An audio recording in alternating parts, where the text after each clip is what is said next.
Muy buenos días a todos los que se conectan hoy lunes 30 de enero de 2023. Les saluda su anfitrión Raúl Eduardo Barba, director de la Corporación Observatorio de Desarrollo Territorial, en este nuevo espacio que estamos lanzando de Mente Política. Quiero saludar a mi compañera de mesa de trabajo, Yolima. Hola Raúl, ¿cómo están? Bienvenidos a todos los que a esta hora se conectan en nuestras redes sociales de Facebook, Twitter y YouTube. Síganos en nuestras redes sociales también, Sayoyita en Facebook y Sayoyita01 en Twitter para que sepan de toda la información del Magdalena, Barrancabermeja y la región y los temas políticos álgidos en este 2023. Bueno, por mi parte me pueden seguir en @RaúlBarba en Facebook o @RBarba en Twitter. Bueno, hoy, Yoli, tenemos para nuestro estreno en sociedad, nuestro primer programa de Mente Política, un invitado muy especial. Su merced es la gestora de la participación de este amigo, de esta mesa y de esta casa y de esta corporación. Sí, en nuestra primera sesión el día de hoy hablaremos con Freddy Pulecio, gran líder social y político de la ciudad de Barrancabermeja, quien hizo parte de la USO, Unión Sindical Obrera, y quien hoy nos hablará sobre su renuncia al Polo Democrático Alternativo y todo lo que está pasando en Barrancabermeja y temas álgidos, dando su opinión acerca de lo que se viene en este 2023. Bueno, para eso es de Mente Política, para escuchar las voces que no pueden ser escuchadas, para dar las discusiones que no quieren que demos. Demos paso a Freddy. La semana pasada causó revuelo en la ciudad esas manifestaciones que salieron en Enlace 10 y si podemos ver para que la gente se entere, los que no estuvieron presentes de pronto viendo las noticias o no se enteraron lo que estaba pasando en Barrancabermeja, vamos a ponerle el videito para que se enteren y vamos desarrollando la noticia que causó revuelo con las manifestaciones y la comunicación escrita por redes sociales que Freddy Pulecio nos dio a conocer. Llevamos meses hablando el tema de qué debemos hacer y qué no debemos hacer, y dentro de esas cosas está el tema de Yasser y Camilo Torres, que no representan para nada el ideario del polo ni de la ciudadanía. Son personas que se camuflan, que están ahí cubriéndose de un ropaje que no tienen. Entonces di la pelea hasta donde pude, la perdí, sí la perdí. Dije, me voy porque no voy a estar consintiendo este tipo de cosas. El uno autorizando al alcalde para que haga sus cosas con lo del préstamo. Esta vez el polo sí, Jairo Acevedo le dijo, Yasser no lo vaya a hacer. Yasser firmó al día siguiente el castigo, bajarlo de la presidencia del polo para luego avalarlo al consejo. No tiene sentido. Y lo mismo con Camilo Torres, ese muchachito nunca ha representado estos intereses. Es de la casa del Has, yo estuve en su casa, él me invitó a su casa para decirme, Alfonsito es un hermanito, Alfonsito se crió en esta casa, o desiste Freddy de su candidatura a la alcaldía, o nosotros vamos a tener que votar por encima del polo o votar por el gas. Camilo Torres sería el continuismo, no estamos para eso, estamos es por el cambio. ¿A dónde va entonces? No, seguiré en el pacto histórico, desde luego, sigo en estas luchas y como lo expresé en el comunicado, hay una situación en Barrancabermeja muy compleja, nos están matando la juventud, pelados que todo el mundo ya nos acostumbramos. Lo mataron por algo, será como siempre el pase de la impunidad. Entonces los están matando porque están metidos en el tema de la droga. Pero esta ciudad no ha hecho el mayor esfuerzo, el esfuerzo que tenemos que hacer para recuperar nuestra juventud, para ofrecerle posibilidades. Ahí está todo lo que tiene que ver con transición energética. Freddy, ¿por qué esa manifestación así tan espontánea y que no esperábamos nosotros de la desvinculación del Polo Democrático Alternativo? Yoli, primero que todo agradecerte la invitación y pues sabes, tenemos una relación muy bonita entre cosas que nos acercan a los dos, a Yoli y a Freddy, cosas que nos alejan un poco, pero que de todas maneras nosotros hemos tenido la madurez de tratarlas con esa fraternidad que siempre nos ha caracterizado. Sí, efectivamente, Yoli, una vez pasó la contienda electoral en la cual tú estuviste ahí al lado mío, que fuiste un bastión con Elmira, con don Alberto, con los muchachos de Vipe, con Jairo Acevedo, que estuvo pendiente, con Roberto Malvás, que estuvieron muy pendientes de la campaña. Una vez pasó esta contienda, pues habían cosas evidentes, que ya se veían funcionar desde antes. Nosotros como polo sacamos 7,000 y pico de votos, la totalidad, y la candidatura a la alcaldía tan solo 3,693, la ecuación de los números de Tesla, de Nicolás. Entonces, ahí había pasado algo. Y ellos, en esa primera reunión, la comité directivo define que, y llega Yasser de una vez, vengo por la presidencia del Polo porque voy a ser el próximo alcalde de Barrancabermeja, Yasser Cruz. Yo no le entiendo, yo digo, ¿qué está pasando aquí? ¿Qué está pasando con Yasser, que no ha sido, es decir, él ha estado a la sombra del Polo, pero él no ha hecho una cuestión que valga la pena por ciudad como para pretender hacer eso? Entonces, ya vi la cosa muy mal, dije, ¿qué está pasando algo? De hecho, yo dije en ese momento, yo no voy a aspirar a nada, ni a alcalde, ni a concejal, ni a senador, ni a nada. El único propósito mío en este momento es sacar esa refinería adelante y luego hablar del tema, porque si no la ciudad se hunde y va a pasar lo de los habitantes de calle y va a seguir pasando que nuestros jóvenes estén matando unos a otros, en fin, van a pasar muchas cosas. Entonces, ya ahí comenzó el inconforme. Dos, ¿qué vamos a hacer? Es decir, el pueblo tenía que vincularse a la lucha social, el tema de la lucha por la justicia tarifaria, muchos temas que hay aquí pues son importantes y lastimosamente no lograba llegar. Y luego en el transcurso del tiempo aparece Camilo Torres, que vos sabes que en las elecciones me invitó a su casa, él me invitó a su casa, delante de su familia, con su papá, con su mamá, con su mujer, él, para pedirme que desistiera de mi candidatura al polo, porque Alfonso el Jas, era un hijo de la casa y era el hermanito de Camilo. Entonces, que o yo desistía o ellos tenían que pasar por la pena, y decírmelo ahí, que iban a votar por Alfonso y le iban a hacer campaña a Alfonso. Y ya eso me sonó bastante incómodo, más sin embargo, en medio de toda la capacidad que hay para entender, dije, listo, pues por lo menos se franquearon, lo dijeron, no, la puñalada no va a ser por la espalda, va a ser de frente, pero luego sí vino la puñalada por la espalda, y tú lo viste, Yoli, ahí están liderando la campaña, nos llegó un listado de Camilo Torres para cuidar los votos nuestros, una campaña pobre, humilde, lo hicimos con las uñas, y que eran los testigos electorales de Alfonso el Jas, que alguien nos dijo, oiga, estos son los mismos, estos son de Alfonso y estos del Polo, ¿cómo así? No entendemos. Cuando dijimos, no va.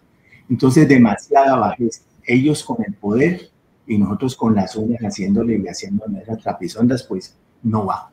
Entonces, para mí, Camilo Torres va a ser la continuidad de Alfonso el Jas y no queremos eso.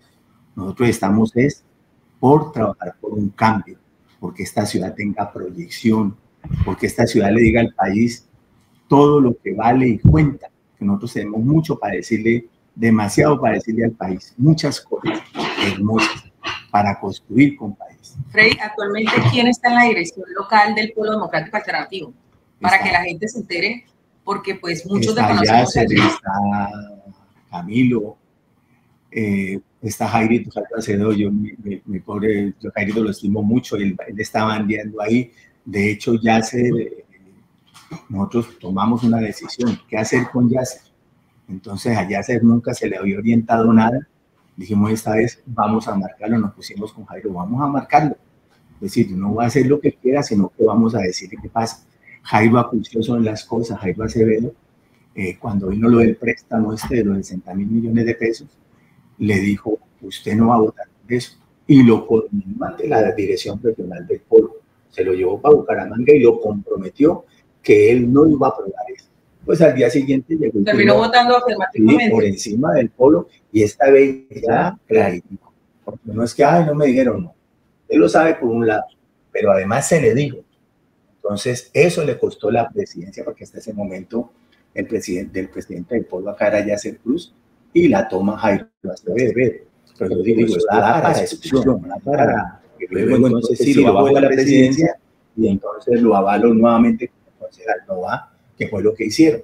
Y en esa reunión donde están aprobando yo digo, hasta luego los amigos, Jairito lo aprecio mucho, lo sigo apreciando a Jairo, todo mi cariño, Jairo Acevedo, un gran hombre, pero esa compañía yo no la... Freddy, pero hablas en el video que lo vamos a ver ahorita, de que pues no pudiste hacer nada y por eso también pasa la renuncia. ¿Qué posiciones tenías dentro del Polo Democrático, si hacías parte de algún comité o de la dirección o de la subdirección? No sé cuál era la incidencia. Estábamos como pensionados, es decir, comité de pensionados, los que estamos ahí en la carpa de la resistencia, pensionados de Ecopetrol, con Ramón Rangel, éramos principal y suplente, Ramón Rangel, suplente, en la dirección del pueblo.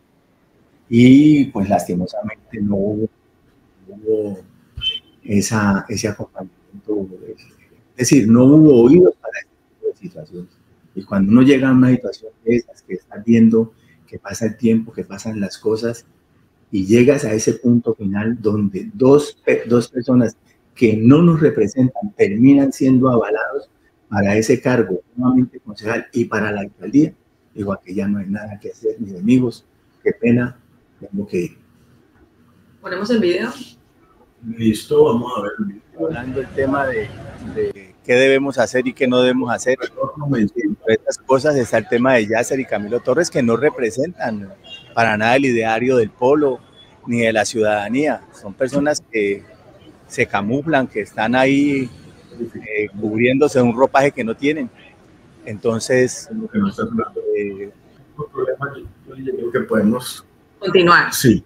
Bueno, Freddy, ¿hubo algún procedimiento o los estatutos del Polo Democrático tienen algún procedimiento para la escogencia, para esa precandidatura que avaló Camilo Torres? Sí, efectivamente, sí, fue una asamblea extraordinaria, inmensa, pero ahí no llegó la militancia, llegó parte, es decir, llegó militancia del pueblo, pero llegó la militancia de Dejadas a tomarse la asamblea, hicieron lo que tenían que hacer, a poner a estos dos señores allí, pero es una fuerza extraña, no son nuestras propias fuerzas.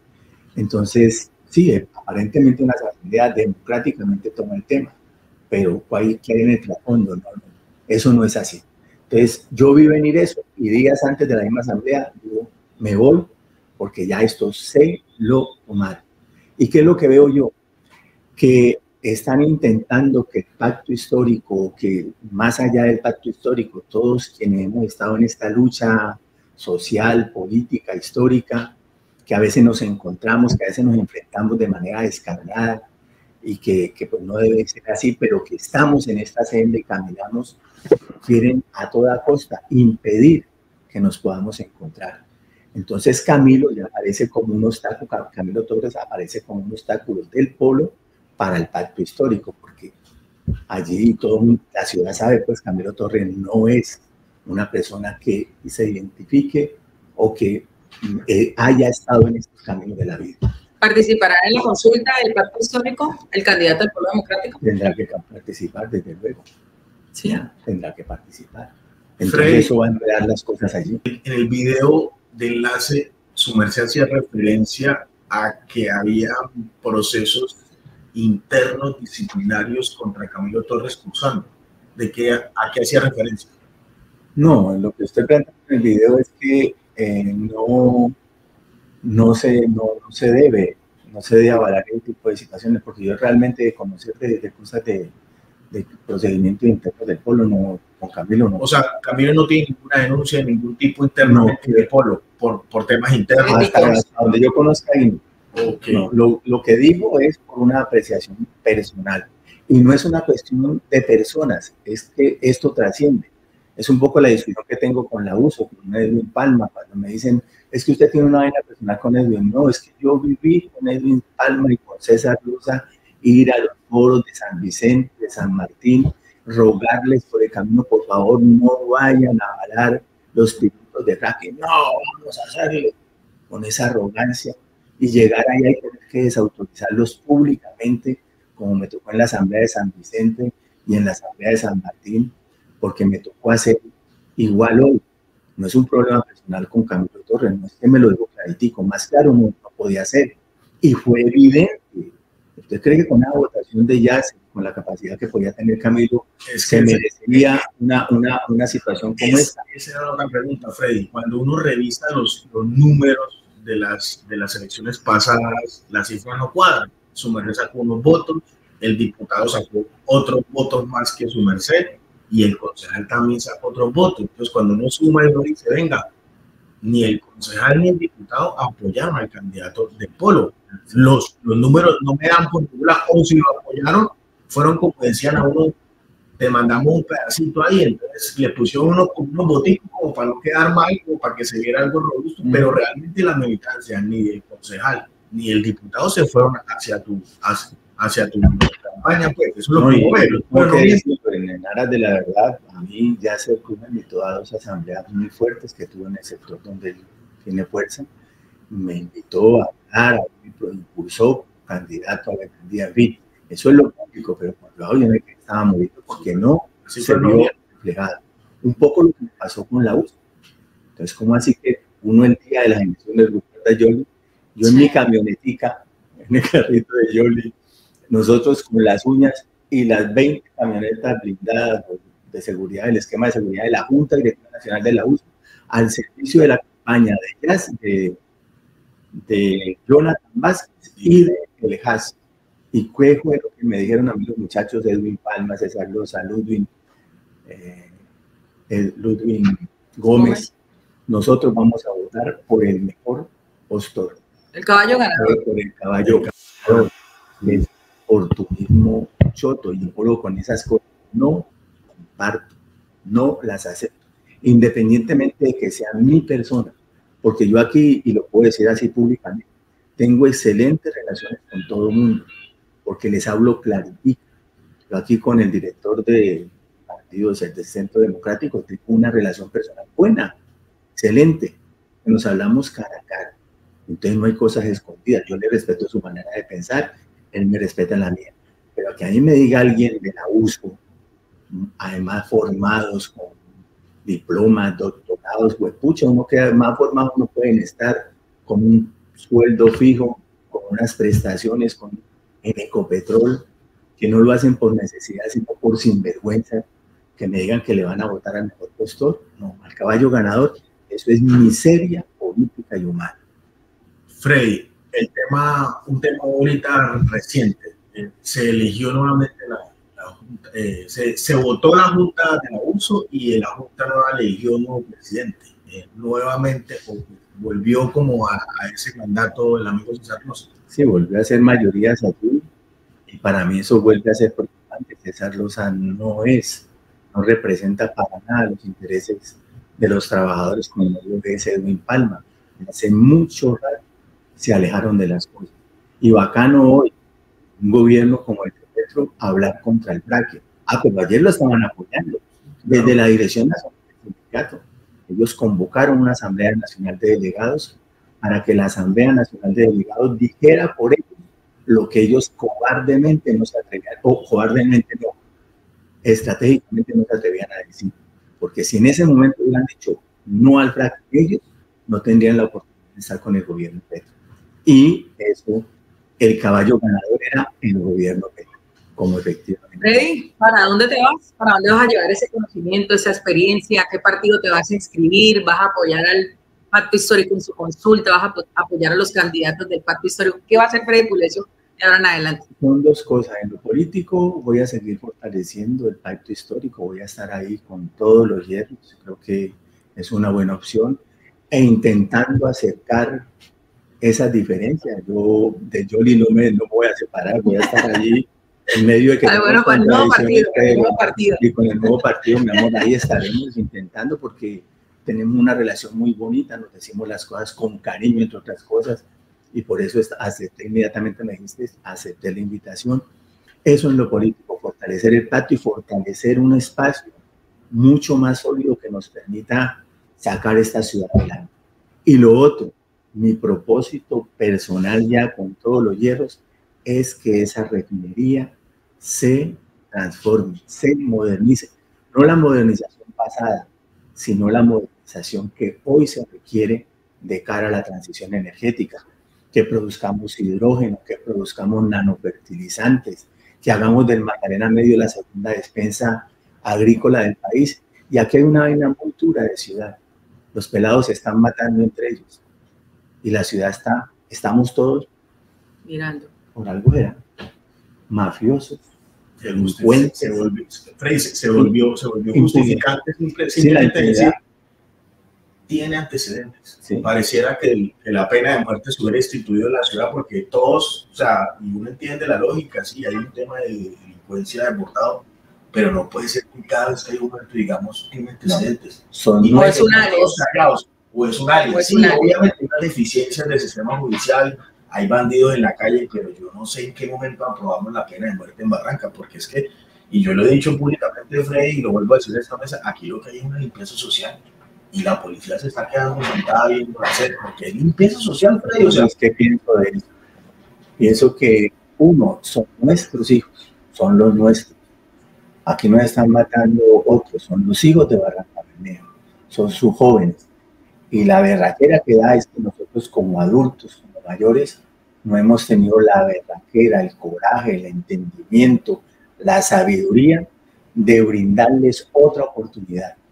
Aquí el narcotráfico, entiendo, está moviendo entre 80 y 100 millones de pesos día lo está moviendo. Espera un momento, Gus, dijo algo muy importante. Usted habla de narcotráfico y la narrativa habla de microtráfico. No, ¿Usted por qué habla de narcotráfico? Porque 80 a 100 millones de pesos día no son microtráfico. Eso es cosa grande. Exacto. Aquí se están moviendo cosas grandes en ese sentido. Los pelados no tienen otra opción, están en eso. Yo no justifico el hecho, sí, claro. No lo justifico, pero me pongo en el cuero de ellos. Uno pelado, pues mucha está es como un ganas de llevarse el mundo en los cachos y así tenga el mejor padre allí, no estás por hacerle a la vida. Entonces, una ciudad que está como la nuestra, que está cabizbaja, que no sabe para dónde va. Ayer, por el neoliberalismo agudo, pues que era privatizar, cierre la refinería. Y hoy, entonces nos encontramos con una situación como la que tiene Petro, que esta unión sindical obrera tendría que estar ayudando para que no se cometieran cantidad de errores como están cometiendo, diciéndole, vean, el camino es este, porque aquí la transición tiene que ser, se habla de transición, porque no es un corte, es un caminar con dos pies. Vamos con un pie, seguimos en las fósiles, que es lo que nos está garantizando hoy lo que está en términos energéticos. Metámosle el acelerador a las energías limpias. Nosotros, por fortuna, en este Magdalena Medio tenemos todas las energías renovables posibles. Aquí podemos hacer cosas hermosas.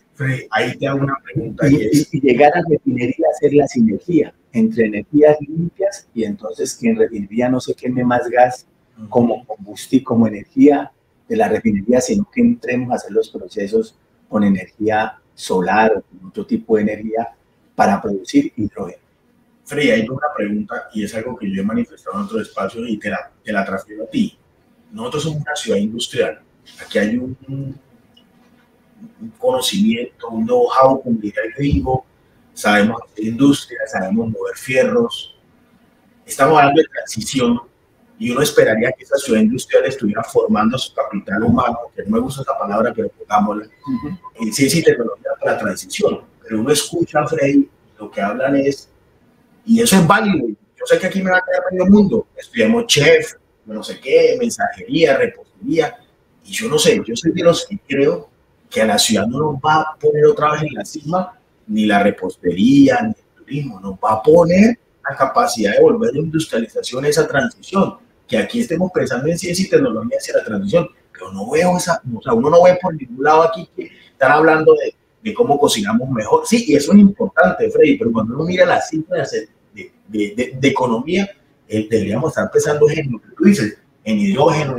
No voy por ningún lado dentro de lo local pensando, estamos esperando que nos llegue el gurú y nos diga, vamos a hacerlo así. Y uno le pregunta, ¿cómo montarnos en ese vagón si la ciencia y tecnología local no se está apuntándole a lo que usted llama hidrógeno? No lo escucha, uno escucha es los pelados, becas para cocina, becas para... Y eso es importante, pero yo no sé si eso nos va...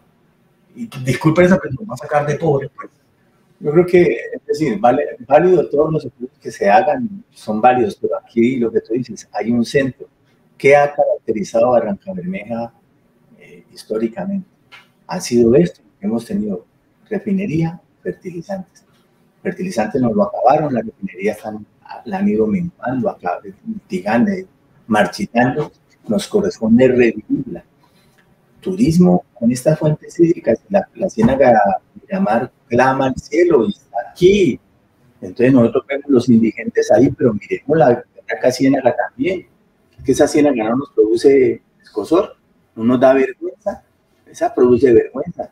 No puede ser que en la principal refinería del país encontremos un pantanal de eso en vez de fuentes. Debería ser una entrada maravillosa, bonita, y eso hace parte del tema de transición energética. Lo he dicho 1000 veces. El Petro no alcanzará a hacer la transición, no, eso le queda, un gobierno no lo va a poder hacer, pero un gobierno sí tiene la obligación de frenar en seco las malas prácticas de la industria petrolera. Bienvenido la decisión del gobierno Petro de decir no al fracking, bienvenida, esa es excelente, pero eso tiene que ir acompañado de otras cosas. Vamos a limpiar la fuente hídrica, ahí generamos empleo, ¿ya? Y no el contrato basura por ahí, sino contratos que nos pongan realmente a limpiar los cuerpos hídricos y el medio ambiente de la ciudad-región para generar corredores. Ahí sí vendría el turismo. Y lo otro, y no lo estoy diciendo yo estoy hablando con el señor que fue director del Instituto Colombiano del Petróleo, Andrés Mantilla. Estoy hablando como 2 horas con él porque yo lo intuía. Y lo intuía porque he estado en Barrancabermeja, pero también estuve 17 años en Europa. Y allá en ese principal centro petroquímico europeo, el de Amberes, Rotterdam, yo veía prácticas pequeñitas. Y esas eran las que más valían, las que más valor agregado generaban. Y digo, bueno, pues aquí podemos hacer 1000 cosas, todavía 1000 cosas por hacer. ¿Por qué no nos integramos con eso? Y en la conversación con Andrés Mantilla, la saca en el estadio. 1.500 millones de dólares para producir 180 millones de pies cúbicos de hidrógeno día y nanofertilizante en refinería. 1.500 nada más, 1.500. ¿A cuánto llegó las importaciones de gasolina? Porque lo revisé ahorita a propósito del desabastecimiento. Me fui a revisar las cifras. A septiembre 30 habíamos importado 5.000 millones de dólares en combustibles. Gobierno Duque nos había dejado esa importación 5.000 millones de dólares. Es decir, nosotros tenemos esa práctica de los 5.000 millones para desarrollar cosas. Y aquí vale apenas 1.500 modernizar esa refinería para ponerla a producir hidrógeno. Vale copa, vale huevo. Eso es poca plata. Se requiere la voluntad política, pero eso demanda una ciudad con ganas de construir. Y ahí el llamado. Vamos a ver el plan de desarrollo, a ver qué nos trae, porque no va a la ruta, no va a la ruta. Lo aprecio mucho, pero creo que debe ayudar a sumar. Es decir, válida la crítica, pero yo siento que a veces mi viejo se viene cuchillo en mano, es como a destruir, y así lo está persiguiendo la ciudad, y es una mala percepción, y se la está ganando él, porque sí, efectivamente, no, cuando él podía ayudar con todo el saber que tiene a construir. Entonces, aquí es donde nos toca ser capaces de limar esas perezas para ese encuentro del humano, de las vivencias. Yo a Robledo lo aprecio mucho por todo lo que significó para la reversión de Rubiales. Este fue el angelito mío en esa entrada de Rubiales, que la ganamos. Pero hay cosas que no comparto y le he dicho hasta que llego. Freddy, el tema de plan es imposible hablar con usted sin hablar del abuso. Se va a negociar una nueva convención colectiva, ¿no? Está en ese proceso. ¿Qué habríamos? O sea, uno sabe que la convención tiene lo de siempre es mejoras para los trabajadores, pero ¿qué oportunidades habría de esos otros temas que superan eso sindical, pero que el sindicato tiene que tener alguna apuesta? Sí. Es decir, para mí, entonces, ¿qué haría? Cojo esos 30 años de neoliberalismo y los hago allí, como ellos, el neoliberalismo quiso hacer allí con el proceso de paz, eso lo rompo. Que ley 100 abajo, entonces recuperar en la refinería, en Ecopetrol, plan 70. Hay un fondo que nos pagan las pensiones con el 30% de los intereses que genera. O sea, hay plata para cantidad de gente. Mientras tanto, los trabajadores cotizando a fondos privados de pensión.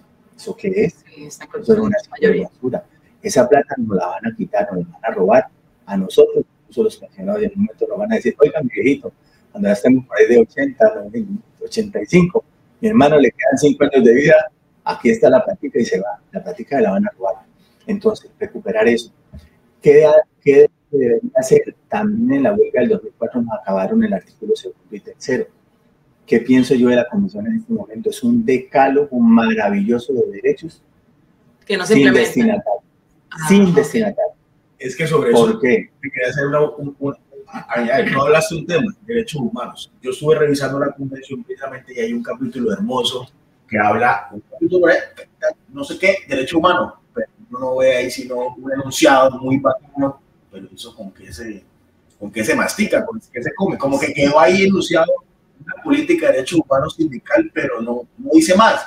Y he preguntado y todo el mundo dice, sí, está ahí, pero no. Nadie ha dicho cómo desarrollarla. ¿Cómo quedó? No, se desarrolló en su momento, se fue evolucionando positivamente. Entonces llego allí. Artículo 2 y 3. ¿Qué dice la Convención? ¿O qué decía la Convención en esos dos artículos? Decía, hay unos trabajos de Ecopetrol, de la industria petrolera, que se realizan, que son permanentes, que son propios de la industria y deben desarrollarse con trabajos de trabajadores fijos, permanentes, los de base que llamamos. Hay otros trabajos que son esporádicos, que no se dan todos los días. Entonces se hacen con trabajadores temporales, ¿ya? Y hay otros trabajos como un accidente, como un ensanche, como una modernización, que son extras, ya ni siquiera que de vez en cuando dan, lo que son nuevos. Y en la medida que no se pueda cubrir con los de base y con los temporales, entonces ellos se contratan. Ese es los destinatarios. Cuando nos acaban artículos 2 y 3, la contratación pasa ramplona y amenaza al mismo trabajador de base, que yo estoy aquí, no, pero está ahí, pero está amenazado por un ejército de contratación, de desestabilidad, inestabilidad completa, que amenaza la estabilidad del que tiene derecho hoy. Entonces, a mi manera de ver, lo primero que hay que hacer es poner esa convención de pie. Usted como trabajador de base, usted como trabajador temporal, y ganar nuevos derechos para los que queden, los pocos que quede de contratación, porque la contratación tendría que pasar directamente como temporal y como de base, que es lo que tiene que hacer. Cuando logremos, si logramos en esta convención y si se lleva que el plan 70 se aplique, por lo menos 2.000 trabajadores salen de por aquí, con derechos, para que lleguen 2.000 con derechos, porque nosotros en la policlínica nos ha tocado pensar cómo fortalecer la policlínica. Entonces, lo primero que vimos es cómo fortalecerla si, uno, no hay trabajadores directos en la policlínica. Todo el que va saliendo de policlínica, un contratista lo reemplaza. Pero ese es un fenómeno que se da en todas las áreas de Ecopetrol. Entonces, un contratista no tiene derecho a llegar a la policlínica. El que llega es el trabajador de base y llegaba el trabajador temporal también. Si recuperamos la temporalidad, esos trabajadores van a llegar a la policlínica. Y a mi manera de ver, y se lo he dicho a ellos en la reunión, recojamos a los trabajadores de la industria de base, temporales y contratistas y atendámoslos en policlínica, y así evitamos que ellos tengan que competir con los escasos recursos de la salud pública y que la población se pueda beneficiar de esos recursos mientras los de la industria los tenemos allí. Sería una manera de hacerlo. Entonces, eso por un lado. Y digamos que logramos que esa convención aplique en plan 70, aplique en artículos 2 y 3, que para los contratistas hayan más derechos, pero si se acaba la proyección de Ecopetrol como tal, ¿para qué sirve? Sí, ¿para qué sirve? Entonces, ahí viene la modernización de la refinería. Esa refinería hay que proyectarla no a 5 ni a 10 años, a 20, a 30, a 40. El hidrógeno es uno de los combustibles del futuro. En esta semana, la Toyota le marcó durísimo a Tesla, a los carros eléctricos, porque con hidrógeno tiene mucha más autonomía. Es decir, el hidrógeno está jugando en serio como uno de los combustibles limpios del futuro. Aquí en la refinería lo podemos hacer. Eso produce, si lo producimos por vía agua, o lo producimos por gas, o lo producimos por petróleo, o lo producimos por carbón. Allí, a excepción del agua, se va a desprender demasiado CO2, pero ese CO2 lo podemos volver vida, lo capturamos in situ, producimos nanofertilizantes, y en días pasados vino un compañero de Amberes, yo tengo muy buena relación con ellos en Europa. Llegó un trabajador de la tercera empresa petroquímica alemana con sede, con una sucursal en en Amberes, y él trabaja para esa empresa. Yo le decía, bueno, ¿y qué se hace con el CO2? Me dijo, hermano, la empresa mía trabaja con CO2 y no tenemos CO2 suficiente. En Europa no tienen CO2 suficiente, sí, no tenemos. Porque hay CO2 volando todo el que tú quieras, pero capturado no lo hay. Claro, con la ingeniería desarrollada para poder capturar. Entonces se puede capturar y es donde decimos, ¿qué hacer entonces? Y es una de las cosas que la uso tenía que estar orientando a Petro en eso, para que no dé palos de ciego. Entonces, ¿para dónde va esto? Esto hay que modernizarlo, ponerlo a producir hidrógeno, nanofertilizantes, y vienen otras cosas. Por ejemplo, el país no tiene fábricas de acero sólidas. Podemos traerla acá porque son intensivas en consumo energético a través del hidrógeno, pero implica una reingeniería de lo que estamos haciendo. Vamos a seguir trabajando, acabando con fuentes hídricas, mandando esa cantidad de catalizadores a la atmósfera como se manda aquí en Barrancabermeja con la cantidad de problemas de salud que tenemos. Vamos a seguir en ese cuento, no puede ser. Hay que limpiar esas malas prácticas. Freddy, nosotros lo hemos visto en los últimos años, pues después de la campaña, muy metido en el tema de policlínica, pensionados, tema de salud. ¿Cuál es el balance ahí muy rápido? O sea, ¿por qué estamos viendo todo esto de líderes de la vieja data ya jubilados que deberían estar pues, disfrutando? Otra vez hay una policlínica peleando los servicios de salud. Yo más o menos sé qué está pasando, pero con el tema de la gente, porque a veces muchos los ve y dicen, estos viejitos, ¿qué están haciendo ahí? ¿Qué hacen en esa capa todas las mañanas? ¿A qué madrugan? Además de tomar buen tinto y hablar. Sí. A finales del 2020, sí, en octubre del 2020 nos encontramos en una oportunidad, en una actividad que se hizo ahí en el Parque Camilo Torres. Nos vimos a Ángel Rivera, Ramón Rangel, creo que Álvaro Jiménez también estuvo ahí, y yo. Dijimos, bueno, pero ¿qué? Nos tienen es arrumados, que no, cuidado viejito, no salga de la casa porque nos va a morir, y estos bandidos acabando con la policlínica. Pues no va, vamos a hacerle. No había vacuna, no había nada, nosotros éramos una población sensible y vulnerable, entonces dijimos, no, vamos a vivir, porque esa es la otra. No es que no es una obligación, ya nosotros no tenemos que ir a darle cuentas a un trabajador, nada, nosotros estamos pensionados, pero es nuestra condición. Para nosotros vivir es estar haciendo, estar construyendo, velando por lo que hemos hecho. Entonces, eso es maravilloso. Ese es el punto de encuentro. Todos estamos aquí en pro de que estas cosas mejoren, porque lastimosamente hay mucha tercerización en policlínicas. Eso se volvió una casa de inquilinato, eso es contratista por aquí, contratista, y ahora ya va a llegar un contratista mayor que se hace cargo de todas las operaciones, que en el fondo es el tema de corrupción. Todos los recursos de la salud pública a favor de los privados. Ahí en Policlínica están metiéndole plata a relajo cantidad, pero ¿para quién? Para que los privados hagan su negocio. ¿Con quién? Con los marranos que tienen ahí aseguraditos. Y no se trata de eso, pues se trata de que allí por lo menos nosotros tenemos la capacidad de reaccionar, de estar pendientes. Nos están poniendo serpentina, nos van a poner puertas, y nosotros hemos dicho, esas serpentinas y esas puertas, el día que lo decidamos, sencillamente van para el piso, porque es más fuerte la voluntad que cualquier cosa.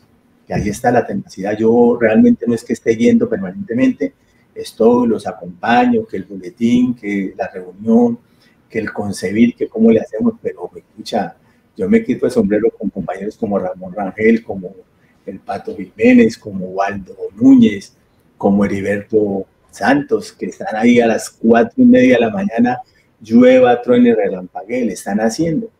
Entonces hay una tenacidad pues en eso, porque es nuestra escuela del abuso de ayer. De ayer. El derecho con sangre, con muertos, con de todo. Tenemos que defenderlo, y de hecho ya perdimos el primero, que fue el compañero Barba de la Resistencia, y se me fue la pelota. Un compañero del centro, pensionado del centro, cane loco, le decía. Allí ya perdimos, el hombre le dio COVID. Estando ahí. Falleció. Bueno, Frey, yo pienso que para terminar esta conversación amena, en este espacio de mente política que no le brindaron ni un tinto. Hoy no le brindaron ni un tinto. Estamos aquí empezando comprometidos con las dos invitaciones, tenemos un pico caliente y hasta pancito para que no digan. Freddy, ¿cuál es la opinión respecto a las elecciones que se vienen en este 2023? ¿Cómo ve usted este panorama aquí en Barranca Bermeja? Yo lo que le pido a la gente es que al ciudadano, por favor, no se hagan el daño del tamalito. Eso se paga muy duro. Mire, se paga con muertos, los jóvenes. Si tuviésemos otro tipo de alcaldía esa que nosotros íbamos a desarrollar, Yoli, que estuviste ahí activa en la construcción de un programa de gobierno, no estaríamos en esa situación. Estaríamos buscando otras alternativas, otras maneras de ser, y sobre todo el tema de la responsabilidad. Yo le pido a la ciudad, protejamos a esos muchachos. Y le pido a los muchachos también que están metidos en esto del narcotráfico, hijos, traten de salir, espérennos tantico, ya nosotros nos vamos a encontrar. Yo estoy seguro que no nos vamos a demorar mayor tiempo en poder brindarles otras oportunidades. Ustedes se lo merecen y lo vamos a hacer. Le vamos a empujar, porque no podemos dejar que la ciudad se caiga como está cayendo, es que es una mierda. Y que todo el mundo tenga esa insensibilidad. Mataron al pelado, no importa. No, ese es nuestro y vale. Freddy, ¿usted va a jugar algo? ¿No es candidato a algo? No me van a dejar nada. Ya no le quedó. Yo estaría acompañando una campaña, la que vea con más, es decir, con más principio, con más fortaleza. Sí, que vaya dentro de la línea ideológica que está construyendo. Bienvenido. Y entiendo que no va a ser fácil porque aquí hay una ciudad un país que está fragmentado, está roto.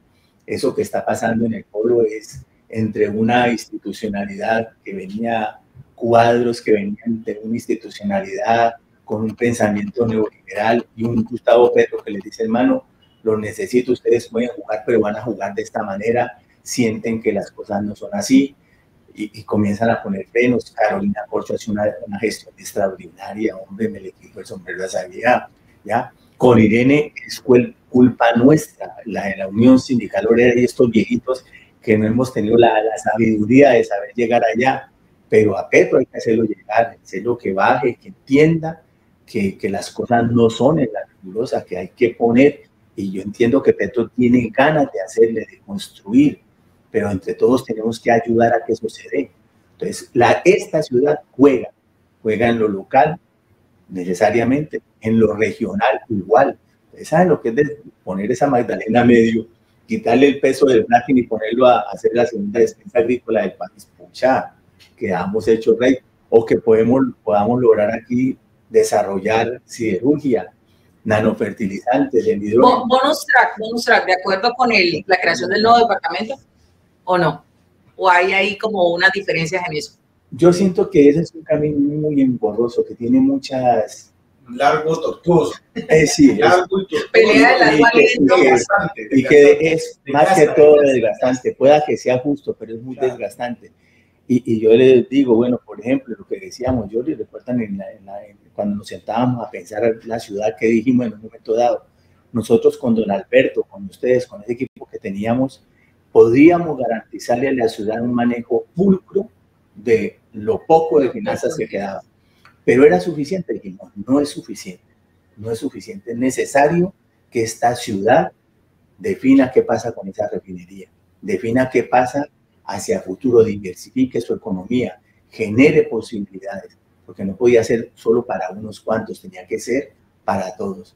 Y esa es la situación, hacia dónde vamos a caminar, porque esta ciudad tiene mucho. Yo digo, por ejemplo, fertilizantes, se cerró esos fierros viejos, no sirve un carajo. Pero los viejitos que se hicieron viejitos con esos fierros, esos sí valen oro. Y acá lo necesitamos es de saber, ¿ya? Igual nosotros. En esa refinería hay un saber, en la industria petrolera hay un saber enorme. ¿Cómo canalizamos todo ese saber para ir haciendo la transición, para ir pasando de un lado a otro y sobre todo con un sentimiento? Digamos que nosotros hoy mismo tenemos la solución. La energía de futuro es esta es la limpia, ya tenemos la posibilidad de aplicarla y hacerla. Y que dejamos el basurero que hicimos ayer, lo dejamos así, ¿no, señor?